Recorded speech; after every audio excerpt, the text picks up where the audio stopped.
мардак девонаш кишидай духташа мегира ҳар кор пушта мерава кӯзаву хидмат ҷамъ мекунам усал мекардан хайр мардум усал мекардан вақт мардум намефаҳмид баъд падар мегӯ мо мара касе чизе мега гуфтам мегирам доста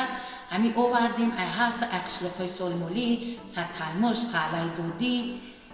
дектор то ховалинга падари ма мерафт кофта овардем хай сафи нигоҳрои мо зиёд чид ҳамаи ҳамин меҳнати ма дар ҳамин озор монда ҳамаи васиятоша падари ма мора кард инаи дастози чӯбияи ки гандума медохтанд дар вақти пеш ҳамиҷа дисқати то медоданд баъд ай тай ҳами чӣ орд мерехт ин сабате ки сабати дар ин сабат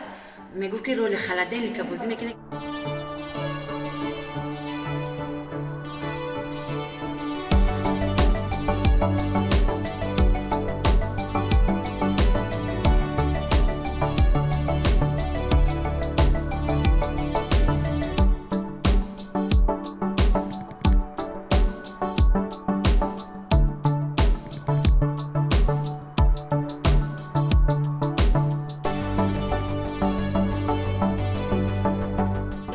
که شما در اینجا میبینید در دست همین مردم است که این از شمشیر حسه است از باقی مانده سربازای بک بلجمون نولای کماناشون اینا در اینجا نشان داده شده است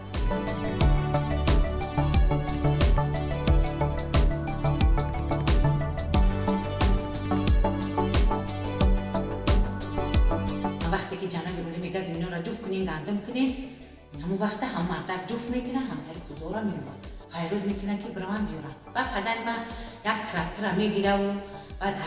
قشلوقمون 10 نفر میگیره گلیم و کوپچه میگیره و دما را جمع میکنه بعد میره و قشلوق چوربو همین خیلی کلون با زوری با یک عذاب و مشقت همین کوزای کلون هیچی که نه مردک میگه من میفروشم من ترا به پول میتم بعد تمام دقیقه ارد خریده بود در خونه گفت بی من برم 4 года назад, когда я впервые посетила музей в селении Турко, тогда еще Миров Саид, основатель этого исторического музея, он был еще жив. И он с такой любовью собирал исторические реликвии, исторические экспонаты. Жаль, конечно, что его уже нет. Но его дело продолжают его дети, его дочь Зебо. И я была рада встретиться с ней, еще раз вспомнить ее отца,